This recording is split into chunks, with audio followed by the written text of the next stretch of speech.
1 600 000 abonnés.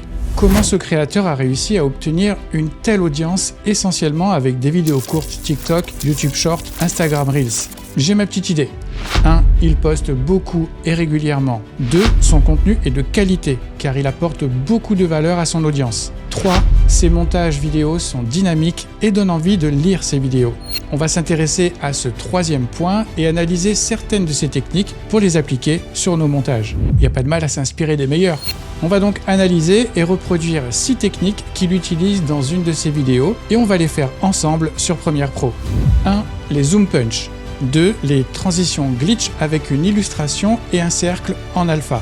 3. Les textes en flottement. 4. Plusieurs illustrations en flottement avec une séquence imbriquée. 5. La barre de recherche.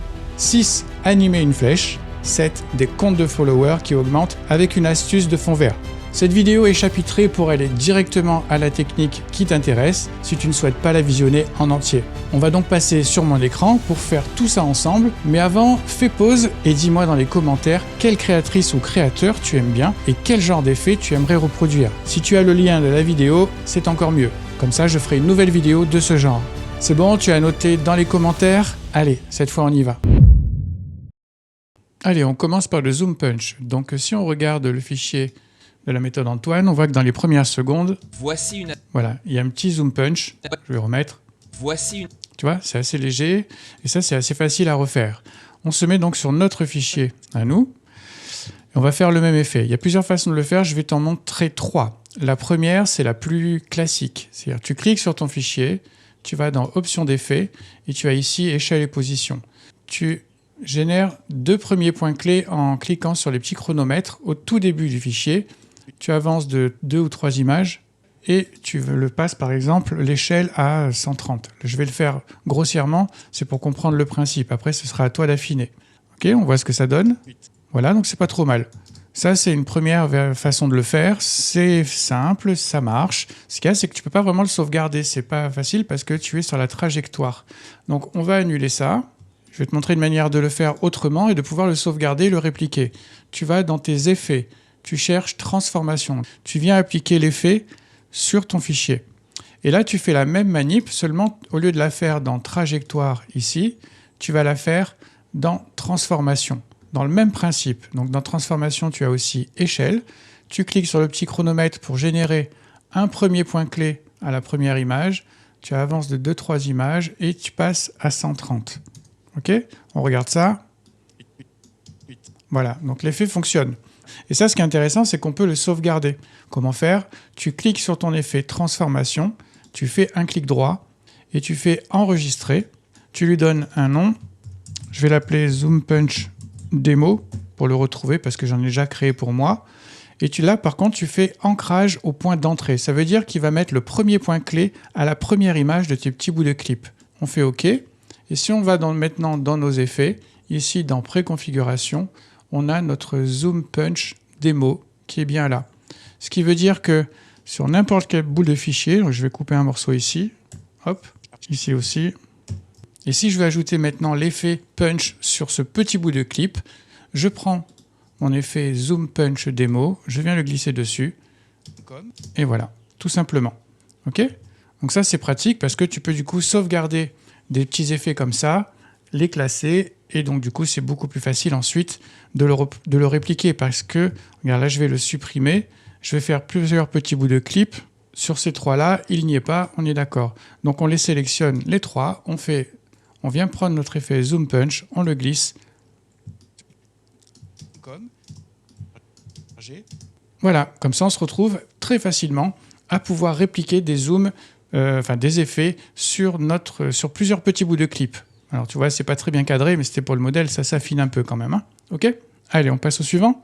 On va maintenant reproduire un effet qu'il a dans une de ses vidéos. En fait, il utilise une ressource et il rajoute un petit cercle en alpha et ça fait une espèce de transition glitch. Je vais te mettre ça. Attends, je vais baisser le son pour que ça soit plus agréable et on va le décortiquer ensemble. Tu vois, il y a une espèce d'effet comme ça, stroboscope. Il y a un cercle où on le voit dedans, etc. Donc là, le mot jour et tout ça, c'est pas ce qui nous intéresse. Hein. Là, c'est la transition. Donc, on va essayer de reproduire ça. Donc, dans un premier temps, ce qu'il faut, c'est trouver la ressource, c'est-à-dire trouver une image qui fasse un peu le même effet. Donc ça, si tu veux, tu peux aller par exemple sur Pexel, c'est gratuit. Moi, j'ai tapé glitch. Alors, je l'ai fait, j'avais préparé cette vidéo, donc je l'ai cherché, je l'ai trouvé, un truc un peu similaire. Mais en tout cas, si jamais tu ne connais pas de site de ressources gratuits, Pexel est vraiment très bien.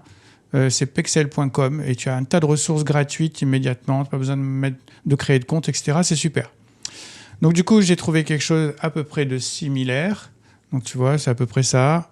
C'est moins fun que ce qu'il a lui, mais c'est pour comprendre le principe. On va donc le glisser dans notre timeline. On va le double-cliquer. Et tu vois, là, lui, il est en version horizontale. Mais c'est pas grave. On va faire un point in, un point out. Et on va venir le glisser dans notre timeline. Et là, du coup, on va commencer par le redimensionner. J'espère que c'est assez gros pour toi. On va ici, on va dans Options d'effet, on fait trajectoire. Et là, on va lui donner une rotation. On va le réduire aussi. Tu vois, pour qu'il soit bien droit, on va faire une rotation à moins 90. C'est donc ici. Hein. Tu as trajectoire, rotation moins 90. Et on va le redimensionner pour qu'il soit à cette taille-là. Okay. Maintenant, comment faire ce fameux masque à l'intérieur? Tout simplement, on clique sur notre élément, on va ici dans opacité, et là, on crée un masque. Tu vois, j'ai cliqué sur la petite ellipse là, et on va faire inverser le masque. Voilà, ok. Donc tu peux aussi avoir les contours un peu plus adoucis. Voilà, tu peux rajouter l'expansion du masque. Bon, ça, je te laisserai affiner, mais l'idée, encore une fois, c'est de comprendre le principe. Donc tu vois que dans son effet, il apparaissait lui, son visage. Donc là, je suis un peu gros dans l'image. Je vais réduire. Hop, ça sera plus cohérent avec ce qu'il a fait lui. On revient en trajectoire. Je sélectionne mon masque en cliquant sur masque. On descend, voilà, et on me voit à travers. Donc c'est à peu près l'idée. On a remarqué aussi que le masque changeait de taille. Donc ça, l'expansion, on va cliquer sur le petit chronomètre. On va aller un petit peu plus loin et on va agrandir l'expansion. OK ? Donc là, c'est un peu trop rapide pour comprendre le principe. Et pour faire cet effet glitch là, je pense qu'il a créé des micro-coupures. Tac, on va créer des micro-coupures. C'est-à-dire qu'on vient couper notre petit bout de fichier. Hop, ça va donner un effet un peu stroboscope.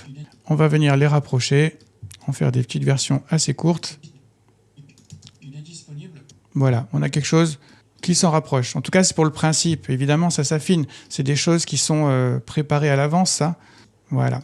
Et si jamais tu veux sauvegarder ça, parce que c'est bien beau de le faire une fois, mais après, s'il faut le refaire, on ne va pas s'embêter à chaque fois. Moi, ce que je t'invite à faire, une fois que tu es sûr de ton effet, tu sélectionnes, tu fais un clic droit et tu fais imbriquer. Okay, et là, tu le nommes par exemple glitch stroboscope. Voilà, et ça te crée cette petite bande verte. C'est donc une séquence imbriquée que tu vas retrouver dans ton projet. Donc elle est ici, glitch stroboscope. Et ça, c'est quelque chose, donc faut que tu le sauvegardes dans un projet de base. Moi, j'ai toujours un projet de base où les éléments que je sauvegarde comme ça, ils sont dans ce projet. Et de temps en temps, j'ouvre le projet pour venir récupérer des éléments. Ça veut dire que si tu en as besoin plus tard, donc là, tu vois, je vais le supprimer. Si je veux l'appliquer à nouveau dans ma timeline, je le prends, je le glisse et il est revenu. Ok ? Et tu remarques qu'il a importé sous forme développée, c'est-à-dire que il n'a pas importé la petite séquence. Pour que ça marche, il faut que tu cliques ici sur ce petit bouton. S'il est coché, ça t'importe la séquence de cette manière, déjà imbriquée. Ça marche aussi dans certains cas, mais parfois il vaut mieux l'importer par élément séparé. Donc je vais la supprimer. On va cliquer ici, on vient, on fait glisser, déposer et on se retrouve avec notre effet. Voilà, on passe au suivant. On va maintenant créer des textes, on va dire en mouvement, un peu comme une espèce de flottement. On va appeler ça comme ça. Tu vois ici dans les premiers instants, tu vois, il y a le texte qui flotte. Donc on va le faire ensemble. Je double-clique sur ma séquence démo. On a sélectionné l'outil texte ici en bas à gauche, enfin à gauche de notre timeline. On clique un peu n'importe où. Alors encore une fois, j'affine pas, c'est vraiment histoire de voir ensemble. Je m'attarde pas sur l'esthétique. Hein. Ici, on peut développer notre élément texte. On va juste quand même mettre une typo plus grasse. Alors la plus connue, c'est la Montserrat. Hop, voilà, comme ça elle est bien grasse et tu pourras bien voir. Comme le premier zoom qu'on a fait au tout début, on peut agir, si tu veux, sur les mouvements vectoriels et générer des points clés. Mais on va plutôt créer une animation qu'on va sauvegarder. Okay ? Comme ça, on pourra l'appliquer sur n'importe quel texte qu'on voudra faire. Donc, on le sélectionne. On va ici dans notre effet, on va ici dans transformation, effet transformation. On le met sur notre élément. Et comme tout à l'heure, on va aller ici dans transformation. On va le développer. On a les positions, les points d'ancrage et l'échelle. Donc on va choisir position. Échelle, on va générer donc 2 petits points clés. On va aussi du coup ajouter un point clé sur rotation, parce qu'on va le faire légèrement tourner. On avance un peu, on met 6% de rotation. L'échelle, on peut la mettre à 80. Donc je vais exagérer, mais c'est pour comprendre le principe encore une fois. On va le déplacer un petit peu, très légèrement. Voilà, on va faire ça un petit peu plus loin. On va le taper à -6 en rotation. L'échelle, on va passer à 90. Tu vois, bon, je fais un peu n'importe quoi. C'est vraiment, tu as compris, c'est pour comprendre le principe. Voilà, on va rajouter du coup un point clé ici. Tac. Donc on a quelque chose de pas très joli, mais c'est pour le principe, encore une fois. On va répliquer ça. Donc on peut sélectionner les points clés choisis. Je ne sais pas si tu vois bien, parce que c'est en petit quand même. On sélectionne donc nos points clés, on copie et on colle. Comme ça, on vient répliquer. Donc, le mouvement, ce n'est pas celui qui l'a fait. Faut être plus fin. C'est encore une fois pour comprendre le principe.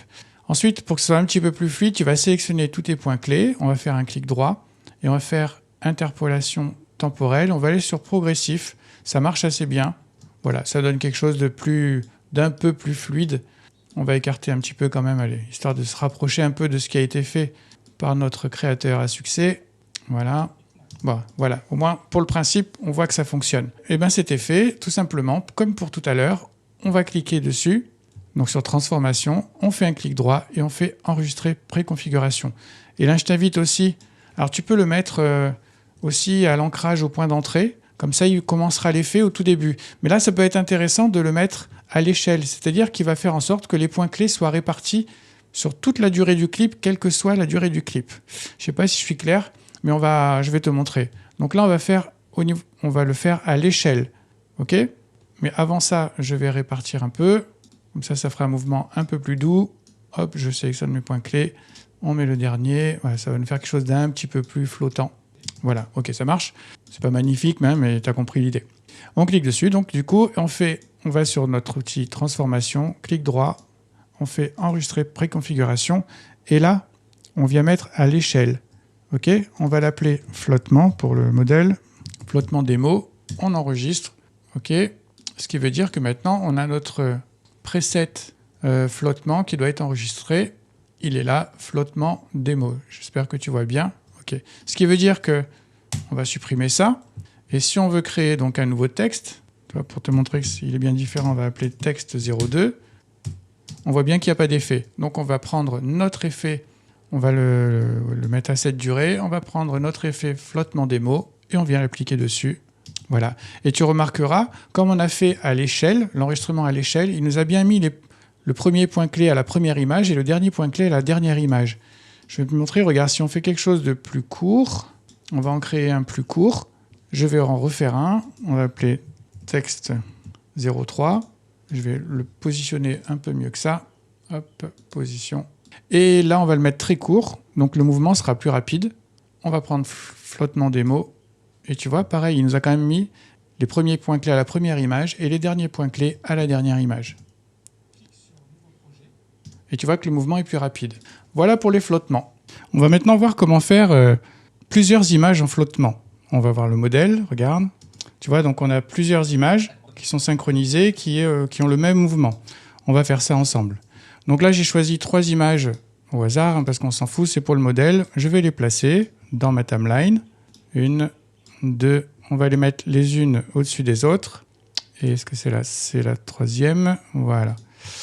On va leur donner la même durée. OK. On va maintenant les placer grossièrement. Donc on clique sur notre élément, trajectoire, et on peut venir le dimensionner facilement de cette manière. Je clique sur celle d'en dessous, trajectoire, hop. On vient la mettre ici. Et la dernière, trajectoire, et on vient la positionner. Donc c'est tout à fait aléatoire, mais encore une fois, c'est pour comprendre le principe. Voilà, là, elles sont bien distinctes. Donc évidemment, on pourrait les faire bouger une à une, mais elles n'auraient pas le même mouvement. Donc une fois qu'on est bien calé, qu'elles sont bien calées dans notre montage, ce qu'on va faire, c'est qu'on va en faire une séquence imbriquée. On va sélectionner donc nos 3 éléments, faire un clic droit, faire un briquet ici. Hop, on va l'appeler 3 images. Et là, ça nous en a fait du coup une séquence imbriquée qu'on peut retrouver ici dans notre chutier. Il a mis ça sous forme de séquence. Tu vois, ici, 3 images. Okay, donc ça devient un fichier à part entière. Et là, ce qu'on peut faire, vu qu'on a fait un mouvement de flottement tout à l'heure, donc c'est où tu en reproduis un nouveau, ou alors tu viens récupérer celui qui a été créé tout à l'heure. Donc on est sur flottement démo, on le prend, on le glisse.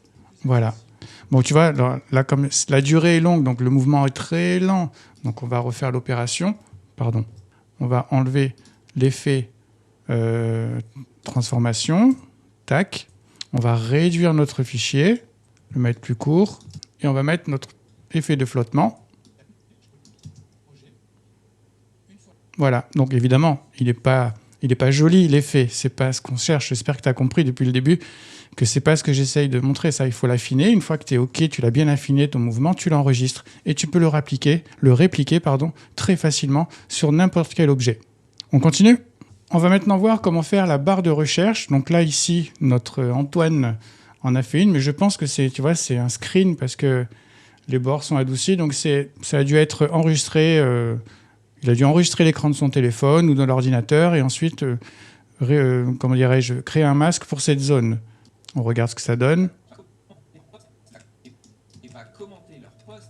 Ok, donc c'est bien, ça marche. Mais moi, je trouve pas ça trop joli. Donc il y a un moyen plus simple de le faire. On va utiliser un outil, j'ai fait une vidéo complète dessus, ça s'appelle Jitter. Tu vois, c'est un outil de création simple, mais très efficace de certaines animations. Et tu vois ici, donc il y a possibilité de créer une barre de recherche, de la personnaliser. C'est très facile d'utilisation. Si tu veux vraiment voir comment ça marche, j'ai fait une vidéo complète dessus et elle est vraiment intéressante. Je déploie un petit peu toutes les possibilités. Du coup, on va l'appeler démo. Tu vois, on peut renommer ici.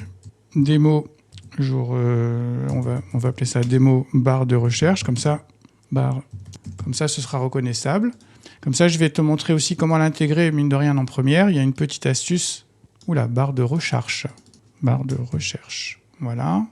On vient ici sur le bouton exporter. On choisit 720p. C'est ce qui permet d'avoir la version gratuite, d'en profiter gratuitement en tout cas. On clique dessus. Ça va prendre un petit peu de temps tout de même pour télécharger. Je couperai au montage. Ça prend 1 à 2 minutes à peu près. Voilà, notre élément est créé. On clique ici sur le petit bouton à droite pour le télécharger. Hop, on va le retrouver dans notre téléchargement, dans notre dossier de téléchargement. Alors, où est-il ? Il est quelque part par là. Ouais, search bar. Ok, c'est bien ça. On va la mettre. Moi, je vais la glisser directement dans le projet. J'aime pas trop ça. D'habitude, j'aime bien toujours tout classer, même si c'est pour de la démo. Et il est donc dans notre projet maintenant. Donc, on va l'intégrer. Donc, on le prend, on le fait glisser. Et tu vois, on clique dessus. Donc, tu vois, la qualité, tout de même, c'est pas mal. Hein. Là, c'est gros. Donc, on va le réduire pour le mettre à la bonne dimension. Et tu vois ici, tu as un petit pas un favicon, comment on appelle ça ? Oh, je me rappelle jamais du nom. Un filigrane, tout petit. Donc pour l'enlever, c'est très simple. On clique dessus, sur notre élément. On va ici dans opacité. Tu cliques sur la petite plume pour créer un petit masque. Je vais le faire en essayant de zoomer. On va venir entourer ce petit filigrane. Voilà, donc du coup, lui, il comprend qu'on veut voir que ce qu'il y a dans le masque. Nous, c'est l'inverse qu'on veut faire. Donc, on va ici sur opacité, notre masque, et on fait inverser. Voilà, donc du coup, on se retrouve avec notre animation, voilà, sans avoir le petit filigrane. Allez, on continue. On va voir maintenant comment animer une flèche. Donc, on va voir lui comment il s'y prend. Tu vois, il y a cette petite flèche là qui se déplace, qui a un petit peu de rotation. Voilà, ok. Donc, nous, on va reproduire ça aussi. Donc, on va sur notre timeline. On va d'abord commencer par chercher notre élément de flèche. Alors, tu peux aller sur FreePNG, c'est vraiment pas mal. Moi, je l'utilise assez régulièrement parce que c'est déjà des éléments détourés. Donc, on va t'appeler flèche rouge. On va voir ce qu'il nous propose. Voilà, tu vois, il y a pas mal d'éléments. Et ce qui est vraiment super, c'est que c'est déjà détouré, c'est-à-dire que tu n'as pas d'arrière-plan. Il n'y a pas de fond. Donc, on va cliquer sur celle-ci, peu importe. Hein. Je ne vais pas passer de temps à chercher, etc. C'est pas le but. Elle n'est pas trop mal. On va faire télécharger. Voilà, c'est téléchargé. Notre petite flèche, elle est ici. On la prend, on la met dans première. Bon, fais pas comme moi. Hein. Il faut que tu classes tes fichiers. Hein. Là, c'est pour gagner du temps sur la démo. Donc, elle est bien là. On va la glisser sur notre timeline. Donc tu vois, elle est bien en alpha, c'est ça qui est vraiment bien avec FreePNG. On va lui donner déjà une première position. Donc je ne vais pas forcément mettre un élément en dessous. Si, allez, on met un élément en dessous, histoire de montrer qu'on veut suivre ça. Hop, on va changer la couleur de cet élément. Objet graphique essentiel. On clique sur la forme. La couleur, on va le mettre en vert, comme ça on va bien les distinguer les deux. Voilà. Maintenant notre flèche, on va lui donner un point de départ. Donc on clique sur notre flèche, on va ici dans Options d'effet. On va déjà lui donner une rotation, okay, pour qu'elle soit dans le bon sens déjà. Donc on va dans Rotation ici. Voilà. On va la réduire aussi. OK. Maintenant je clique sur Trajectoire, ce sera plus facile à manipuler. On va la mettre ici au début. Donc premier point clé au début de l'image. On va donc cliquer sur Position, Échelle et Rotation. On va aller plus loin. On va la faire déplacer à l'autre bout et lui donner une rotation inverse. Hop, on regarde ce que ça donne. Voilà, alors là je suis en 1/4, c'est pour ça que c'est pixelisé. Je vais mettre en intégrale. Voilà, et si tu veux plus ou moins faire jouer dans la durée, tu sélectionnes tes points clés d'arrivée, tu les rapproches ou tu les éloignes, ça va faire un mouvement plus ou moins rapide. Voilà, t'as vu, c'est simple, hein? On va voir maintenant comment générer cette fameuse barre de followers comme ceci. Donc tu vois, donc déjà il y a la barre, il y a le petit flottement, mais ça on verra pour après. Le flottement, maintenant tu connais. Alors moi j'utilise, moi je me fournis ce genre d'éléments sur un site payant parce qu'avec au boulot on peut le faire. Donc du coup c'est pas très cher, hein, c'est 16 € par mois, c'est Envato. Tu pourras aller voir dans les commentaires, dans les descriptions tout en bas. Il y a le lien Envato si jamais ça t'intéresse. Mais là pour le coup je vais te montrer comment le faire si jamais tu n'as pas d'abonnement ou en tout cas tu veux commencer sans abonnement. Tu vas ici sur YouTube, là j'ai tapé par exemple Green Screen Follower Bars et il y a ce genre d'éléments. Voilà, on a donc notre vidéo YouTube. Moi, j'utilise un logiciel pour télécharger les vidéos YouTube.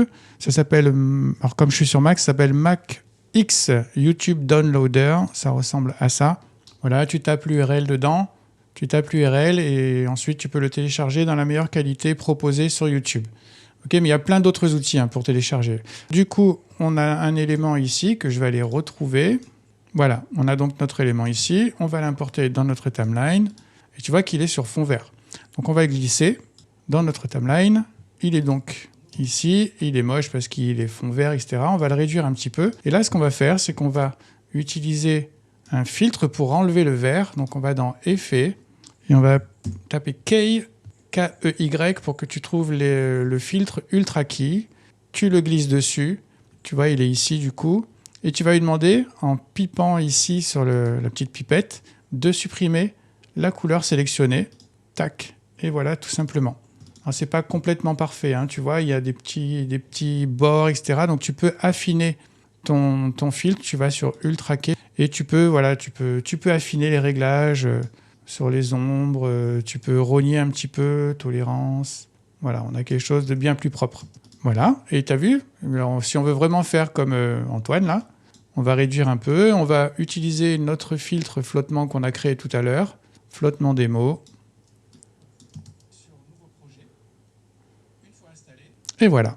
Donc tu vois, c'est sympa de découvrir plein de petites astuces comme ça. Maintenant, il faut quand même être conscient que si jamais tu veux te lancer, c'est pas en apprenant des astuces que tu vas pouvoir faire un grand pas en avant. Ce qu'il te faut, c'est une méthode. Donc si tu te lances et que ça t'intéresse, va voir dans les descriptions. Tu as plusieurs formations avec des essais gratuits pour certaines. Tu en as une sur CapCut pour vraiment démarrer, pour ceux qui vraiment démarrent. Elle est vraiment super et très complète. Tu en as une sur Premiere Pro, vraiment pour devenir plus expert. Il y a vraiment de quoi se lancer. Je crée ce contenu et cette chaîne et tout ça pour aider les gens au moins à se lancer. Là, ce qui est important, c'est de démarrer. Et j'ai vraiment essayé de tout faire pour que ça te donne envie d'essayer. Ok ? Allez, j'espère que ça t'aura plu en tout cas et je te dis à bientôt.